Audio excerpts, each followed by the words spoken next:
Hi guys, welcome back to my channel. काफ़ी दिनों से मैं कोई वीडियो पोस्ट नहीं कर रही थी। इंस्टाग्राम पर मुझे बहुत सारे मैसेजेस रिसीव हुए। आप लोगों ने काफ़ी सारे कमेंट्स किए कि दीदी आप कहाँ हो।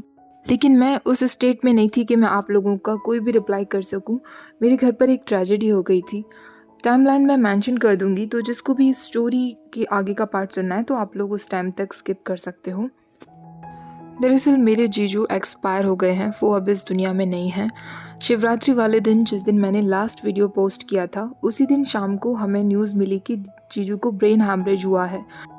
उन्हें तुरंत हॉस्पिटल में एडमिट करवाया गया था, लेकिन उनकी प्रॉब्लम इतनी ज़्यादा बढ़ गई थी कि डॉक्टर्स उन्हें नहीं बचा सके। मैं अपनी दीदी के पास थी इन दिनों, मैं उसे संभाल रही थी। उसका 5 साल का एक बेटा है। उस बेचारे को भी पता भी नहीं है कि उसके पापा अब नहीं रहे। वो बार बार पूछता है कि उसके पापा कब आएंगे। शिवरात्रि के अगले दिन मैंने देखा कि मेरा जो पुराना चैनल था, एशियन ड्रामा लवर, वो भी जा चुका है। जैसा कि मैंने बताया था कि उस चैनल पर स्ट्राइक्स थी, तो वो कभी भी जा सकता था। चैनल के जाने का मुझे दुख नहीं था, क्योंकि वो तो मैं और बना सकती हूँ। लेकिन दीदी के साथ जो हुआ वो बहुत बड़ा दुख था। जिस तरह आप सब अब तक मेरे साथ रहे हो, वैसे आगे भी साथ रहना। और मैं जल्दी ही नया चैनल बनाऊंगी। जो भी पुरानी वीडियोस डिलीट हो गई हैं उन्हें धीरे धीरे करके अपलोड करूंगी। आज के दिन हो सकता है मेरी आवाज़ आपको थोड़ी सी लो साउंड करे, लेकिन प्लीज़ माइंड मत करना यार। वीडियो तो बनाना ही था, बिकॉज वो कहते हैं ना, the show must go on. Okay, तो बहुत ज़्यादा बातें हो गई, अब आज का पार्ट शुरू करते हैं। लास्ट पार्ट में हमने देखा वो हिंग वांगजी को उनके पुनर्जन्म के बारे में सब कुछ बता रहा था। वांगजी उससे पूछता है, क्या इसीलिए हमारे पहले सपने में हम दोनों उस भेस में दिख रहे थे? वहीं उससे कहता है, ये मेरी थ्योरी है लंजा, मैं सपने को खुद कंट्रोल नहीं करता। इसका मतलब ये है कि तुम खुद जिंगशी को लेकर सपना देख रहे थे। जिंगशी वो जगह है जहाँ तुम रहा करते थे। इसीलिए मुझे लगा था कि शायद मैं कोई सपना देख रहा था। मैंने कभी नहीं सोचा था कि पास्ट की कोई भी बात तुम्हें याद होगी, क्योंकि अभी तक मैं जिनसे भी मिला हूँ सबके साथ ऐसा ही है। सिर्फ मेरा एक दोस्त था वेनिंग, उसे पास्ट लाइफ की कुछ बातें याद थीं। वांगजी उससे पूछता है, और तुम्हें वेयिंग, तुम्हें पास्ट लाइफ की कितनी बातें याद थीं? वेयिंग उससे कहता है, जहाँ तक मुझे पता है मुझे मोस्टली सब कुछ याद है, लेकिन मैं ये श्योर होकर नहीं कह सकता, क्योंकि मुझे कैसे पता होगा कि मेरी लाइफ में क्या मिसिंग है। लेकिन सबसे बड़ी बात मेरे लिए यही है कि तुम मुझे याद हो। तुम ही मेरे लिए सब कुछ हो लंजा। वांगजी इस बात पर बहुत इमोशनल हो गया था कि वेयिंग उसे अपना सब कुछ समझता है, और वो वेयिंग से कहता है, तुमने हमारे सपने में मुझे हंगुनजुन बुलाया था। वेयिंग उससे कहता है, हाँ, क्योंकि ये तुम्हारा टाइटल हुआ करता था। वांगजी तुरंत उससे कहता है, तुमने मुझे उस दिन हस्बैंड भी बुलाया था। वेयिंग इस बात पर एकदम फ्रीज हो जाता है। वेयिंग उससे कहता है, मेरा वो मतलब नहीं था लंजा, मुझे बिना सब कुछ पता किए तुम्हें वो नहीं बुलाना चाहिए था। मैं नहीं चाहता था कि तुम्हें पता चले कि हम दोनों मैरिड थे। वांगजी तुरंत उससे शॉक्ड होते हुए कहता है, हम मैरिड थे? वेयिंग एकदम शांत रह जाता है और हाँ में सिर हिला देता है। वांगजी को ये सोचकर बहुत गुस्सा आ रहा था कि वो दोनों मैरिड थे और वेयिंग ने इस बारे में आज तक उससे कुछ नहीं कहा। वेयिंग उससे कहता है, कुछ गलत मत समझो लंजा, मैंने तुमसे ये सारी बातें इसलिए नहीं छुपाई क्योंकि मैं डिसअपॉइंटेड था तुमसे मिलकर, क्योंकि तुम वो नहीं निकले जो मैंने सोचा था। वांगजी उससे कहता है, तो फिर क्यों? वेयिंग कहता है, क्योंकि तुम बहुत लॉयल हो लंजा, तुम बहुत अच्छे इंसान हो, बहुत काइंड हो, और हमेशा रिस्पॉन्सिबिलिटी निभाना जानते हो। मैं नहीं जानता कि पास्ट की कोई भी बातें अब काउंट होंगी या नहीं। हमारे बीच में जो भी कुछ था पास्ट में, वो मेरे लिए बहुत प्रेशियस था। लेकिन मैं यहाँ इसलिए वापस नहीं आया क्योंकि मैं तुमसे कुछ एक्सपेक्ट कर रहा हूँ। मैंने पहले भी कहा था और आज मैं फिर से तुमसे कहूँगा लंजा, मैं तुमसे बहुत प्यार करता हूँ। हमारे बीच पास्ट में जो भी कुछ था सिर्फ इस वजह से नहीं।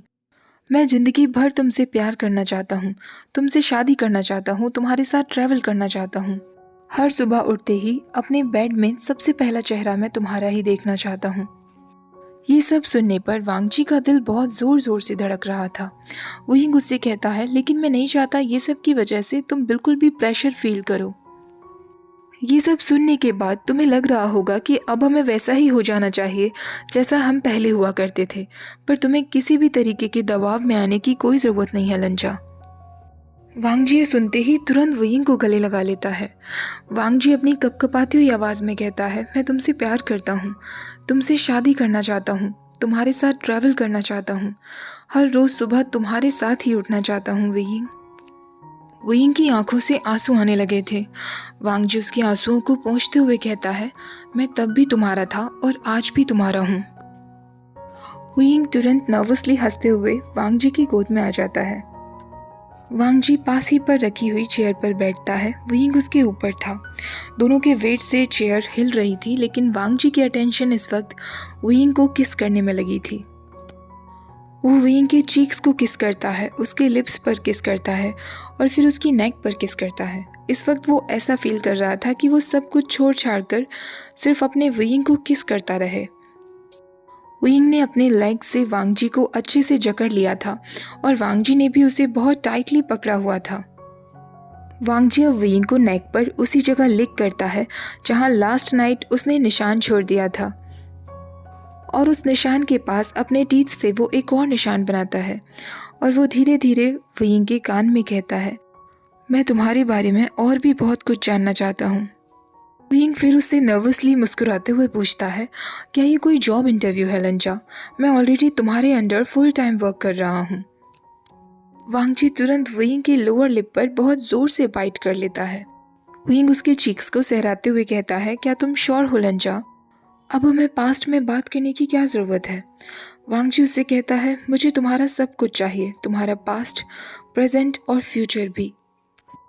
वयिंग अचानक से शाय फील करने लगता है और वो वांग जी के नेक में अपना फेस छुपा लेता है और उससे कहता है, लंजा, ये सब कहने से पहले प्लीज़ मुझे वार्निंग दिया करो। वांग जी ये सुनकर थोड़ा सा हंस देता है। वयिंग उसके लिप्स पर हाथ फिराते हुए कहता है, लंजा, तुम सच में अभी मुस्कुरा रहे थे? और वो तुरंत उसे किस कर लेता है। वांग जी वयिंग की नेक टाई को खोल देता है और उसे साइड में फेंक देता है। वयिंग उससे कहता है, फर्स्ट थिंग तुम्हें जो मेरे बारे में पता होनी चाहिए वो बस इतनी है कि मैं हमेशा से सिर्फ तुम्हारा रहा हूँ।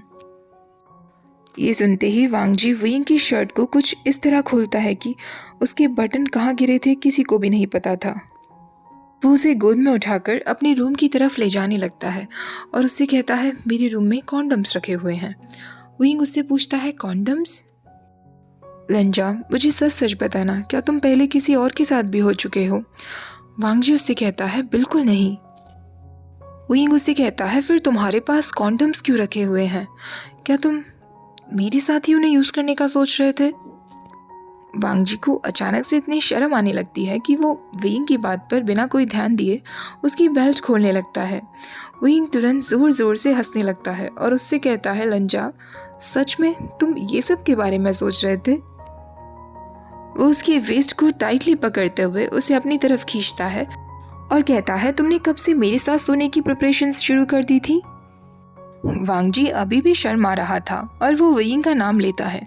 वयिंग उससे कहता है, नहीं लंजा, ये अच्छी बात है, तुम पहले से ही वेल प्रिपेयर्ड थे। ये देखकर मैं और भी ज़्यादा इम्प्रेस्ड हूँ। मैं किसी ऐसे इंसान से क्यों ना प्यार करूँ जो इतना थॉटफुल है। वयिंग उसके कान में कहता है, लंजा, मैं भी आज तक कभी किसी के साथ नहीं हुआ हूँ और ना ही चाहता हूँ कि हम दोनों के बीच में कोई भी कभी भी आए, इसीलिए मैं आज सिर्फ तुम्हारा हो जाना चाहता हूँ। वयिंग वांग जी को बेड पर पुश करता है और उसके ऊपर आ जाता है और उससे कहता है, मेरी बॉडी सिर्फ और सिर्फ तुम्हारे लिए है जन काका, तुम्हारे अलावा और मुझे कोई नहीं चाहिए। वांग जी उन दोनों को फ्लिप कर देता है। अब वयिंग नीचे था और वांग जी उसके ऊपर था। वांग जी ने अपना फोरहेड वयिंग के फोरहेड पर रखा हुआ था। वयिंग उससे कहता है, लंजा, जब फर्स्ट टाइम मैंने तुम्हें देखा था तो मैं तभी तुम्हारे ऊपर जंप करके तुम्हें अपना बना लेना चाहता था। जब मुझे पता चला था कि मुझे लेकर तुम्हें एक सेक्सी सपना आया था, उसी दिन मैं तुम्हारे ऑफिस में तुम्हारे साथ सब कुछ करना चाहता था। ये सुनकर वांग जी और भी ज़्यादा एक्साइटेड हो जाता है कि वो वयिंग को और भी ज़ोर से हर्ट कर देता है। वयिंग उससे कहता है, लंजा, प्लीज़ जेंटल रहो, इस जन्म में ये मेरा फर्स्ट टाइम है। वांग जी उससे कहता है, तो चुप रहो और ये सब बातें मत करो। वयिंग उससे कहता है, लंजा, मेरे पास माउथ है तो जाहिर सी बात है मैं बोलूँगा। वांग जी जब नहीं रुकता तो वयिंग अचानक से दर्द से चिल्लाता है। वांग जी उसे सहलाते हुए कहता है, क्या तुम्हें सच में बहुत दर्द हो रहा है? विंग उससे अपने स्वॉलन लिप्स से कहता है, अगर मैं हर्ट हूँ भी तब भी मैं तुम्हें रुकने के लिए नहीं कहूँगा, क्योंकि मुझे अंदर से बहुत खुशी हो रही है। मैं तुम्हारे साथ हूँ। मैं तुमसे बहुत प्यार करता हूँ लंजा। जब दोनों बुरी तरह थक गए थे, वांगजी विंग के पास वहीं लेट गया था और दोनों गहरी सांसें ले रहे थे। विंग वांगजी को पूरे फेस पर किस करते हुए उसे टाइटली पकड़ लेता है। वांगजी भी उसे फ्लिप करता है और अब विंग वांगजी के ऊपर था।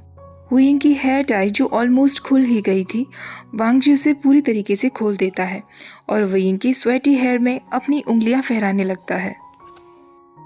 क्योंकि विंग ऑलमोस्ट नेकेड था, वांगजी को डर था कि विंग को ठंड लग जाएगी, इसलिए वो तुरंत विंग को गोद में उठाता है और उसे वहाँ से ले जाने लगता है। विंग उससे कहता है, क्या हुआ लंजा? वांगजी उससे कहता है, हम शावर के लिए जा रहे हैं। वो उसे वॉशरूम की तरफ लेकर आता है और विंग की शर्ट जो फट चुकी थी उसे निकालने लगता है। विंग उससे कहता है, लंजा देखो तुमने मेरी बेचारी शर्ट के साथ ये क्या कर दिया। वांगजी उससे कहता है, मैं तुम्हारे लिए नई शर्ट खरीद दूंगा।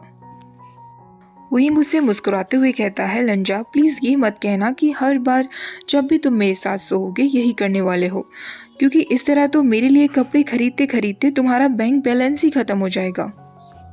वांगजी उससे कहता है, तुम इस बात की चिंता मत करो। विंग उसे हंसते हुए कहता है, तो तुम सच में मेरे लिए हमेशा एक न्यू शर्ट खरीदोगे? वांगजी भी वॉशरूम में अब फुली नेकेड था। वो विंग को वॉल पर पुश करता है, बाथटब के पास ही उसे किस करने लगता है। विंग तुरंत उसे खुद से अलग करते हुए कहता है, लंजा हम तो यहाँ शावर के लिए आए थे ना। वांगजी मुस्कुराते हुए फिर से विंग की लोअर लिप पर बाइट करता है और उससे कहता है, तुमने ही तो कहा था ना कभी भी ना रुकने के लिए। विंग एकदम चौंक जाता है और उससे कहता है, लंजा मेरा वो मतलब नहीं था। लेकिन वांगजी अब उसकी कहाँ सुनने वाला था और 1 घंटे बाद तक भी वो शावर से बाहर नहीं आते। जब दोनों शावर से बाहर आते हैं तो वांगजी विंग को अपने पजामाज देता है पहनने के लिए। वांगजी विंग के बालों को सुखा रहा था, तभी विंग की नज़र बेड साइड के पास रखे ड्रॉर में हेयर टाई पर जाती है। वो उस हेयर टाई को उठाते हुए कहता है, लंजा ये किसका है? वांगजी उससे कहता है, ये तुम्हारा है। विंग कहता है, ये मेरी हेयर टाई है, फिर ये यहाँ क्या कर रही है? वो कुछ टाइम तक वांगजी को देखते ही रहता है और वो समझ जाता है। वो तुरंत उस हेयर टाई को अपने हाथ में पहन लेता है, क्योंकि उसके बाल अभी भी थोड़े थोड़े गीले थे। दोनों फिर से बेड पर लेट जाते हैं। इस बार वो एक दूसरे की तरफ फेस किए हुए थे। वांगजी विंग से 1 सेकंड के लिए भी नजरें नहीं हटा रहा था और उसे ही देखे जा रहा था। विंग उसे कहता है, लंजा अगर तुम इस तरह मुझे देखती रहोगे तो मेरा फेस शर्म से बुरी तरह रेड हो जाएगा। वांगजी उससे कहता है, तुम्हें अच्छा नहीं लग रहा मैं तुम्हें इस तरह देख रहा हूँ तो? विंग उसे गले से लगा लेता है और उससे कहता है, ऑफ कोर्स मुझे बहुत अच्छा लग रहा है। क्या तुम्हें पता है कि तुम मुझे इस तरह देखो इसके लिए मुझे कितना काम करना पड़ा है? वांगजी उससे कहता है, विंग मैं चाहता हूँ कि अब तुम मेरे साथ रहो मेरे घर पर। विंग बिना किसी हेजिटेशन के तुरंत हाँ कर देता है। थोड़ी देर बाद विंग को नींद आने लगती है और वो सो जाता है। वांगजी भी उसके फोरहेड पे किस करता है और वो भी विंग को हक किए हुए ही सो जाता है। अगले दिन ऑफिस में जब वांगजी अपने लैपटॉप पर वर्क कर रहा था, तभी विंग उसके ऑफिस में अंदर आता है और उससे कहता है, मिस्टर लैन एक प्रॉब्लम हो गई है। वांगजी उससे पूछता है, क्या हुआ? विंग उसके पास आ जाता है। विंग अपनी कॉलर टाई को खोलने लगता है और उससे कहता है, मेरे पास कुछ ज़्यादा ही वर्कलोड हो गया है, मुझे नहीं लगता कि मैं ये प्रोजेक्ट वर्क डेडलाइन से पहले कंप्लीट कर पाऊंगा। ऐसा कहकर वो वांगजी के सामने वाली डेस्क पर आकर बैठ जाता है। वांगजी उसकी तरफ ही देख रहा था। विंग अब अपनी शर्ट के बटन खोलने लगता है और वांगजी से कहता है, मैंने आपको बहुत परेशान किया है, क्या कुछ ऐसा है जो मैं आपके लिए कर सकता हूँ? वांगजी पोलाइटली उसकी बातों का जवाब देते हुए कहता है, तुम्हारे दिमाग में क्या चल रहा है? विंग उसके नज़दीक जाते हुए कहता है, तुम्हारी पोजीशन में होना काफ़ी स्ट्रेसफुल होता होगा ना लंजा। शायद तुम्हारे इस स्ट्रेस को कम करने में मैं तुम्हारी मदद कर सकता हूँ। तुम्हें नहीं लगता कि मेरे जैसे इंसान को सबक मिलना चाहिए जिसने समय पर अपना काम कंप्लीट नहीं किया और तुम्हें प्रॉब्लम में डाल दिया? अगर इससे भी तुम्हारा मन ना भरे तो तुम यहाँ मुझे अभी के अभी अपने ऑफिस में लॉक कर सकते हो, अपने डेस्क पर यूज़ कर सकते हो, मुझसे ओवर टाइम वर्क करवा सकते हो। तुम मुझे तब तक यूज़ कर सकते हो जब तक तुम चाहो। विंग के शेमलेस वर्ड सुनकर वांगजी विंग का नाम लेता है तो विंग उसे कहता है, क्या हुआ? क्या तुम नहीं सुनना चाहोगे कि अपनी रिसाइकलिंग ऑफिस चेयर का तुम और किस तरीके से इस्तेमाल कर सकते हो? वांगजी उससे कहता है, तो तुम ही मुझे बता दो किस तरह मैं इस्तेमाल कर सकता हूँ। विंग तुरंत वांगजी की ऑफिस चेयर पर आ जाता है और अपना हाथ वांगजी के चेस्ट पर फहराने लगता है। वांगजी पूरी तरीके से ऑफिस चेयर पर लेट गया था। विंग उसकी गोद में था और वांगजी ने टाइटली विंग की वेस्ट को पकड़ा हुआ था। विंग धीरे धीरे अपनी पैंट की जिप खोलने लगता है। तभी उनके ऑफिस पर एक नॉक होता है और एक ऑफिस एम्प्लॉय आकर वहाँ कहता है, मिस्टर लैन, आप अभी तक गए नहीं? वांगजी ने अभी भी विंग को टाइटली पकड़ा हुआ था और वो उस एम्प्लॉय से कहता है, क्या तुम्हें कोई अर्जेंट काम है? विंग जल्दी से अपनी पैंट की जिप को बंद कर रहा था। जब वो एम्प्लॉय उन दोनों को इस तरह देखता है तो वो अचानक से शर्म से लाल हो जाता है और वो उन दोनों से कहता है, मुझे माफ़ कर दीजिए, मैं आपको डिस्टर्ब कर रहा हूँ।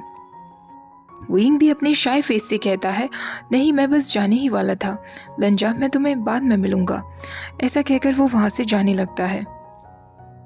तभी वांगजी अचानक से उसका नाम लेता है। विंग उसकी तरफ मुड़कर देखता है।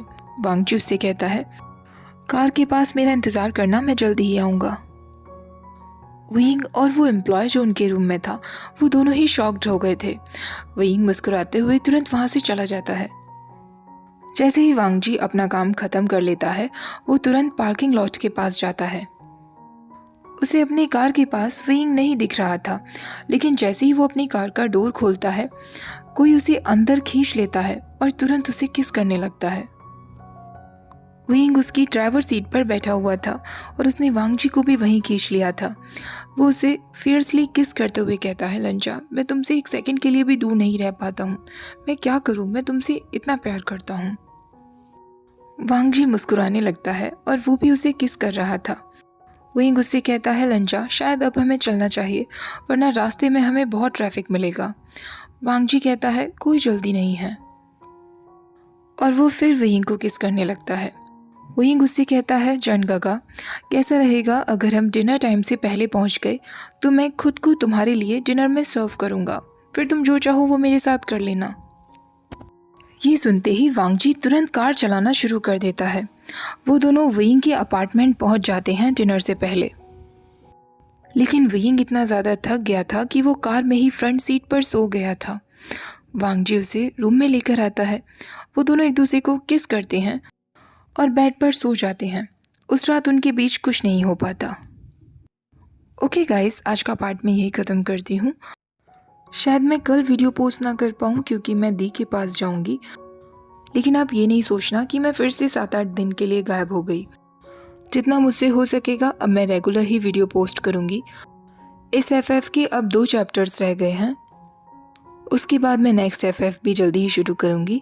आई होप आज का वीडियो भी आपको पसंद आया होगा। वीडियो पसंद आई हो तो लाइक, शेयर और चैनल को सब्सक्राइब करना मत भूलिएगा। Thank you for watching. Bye bye.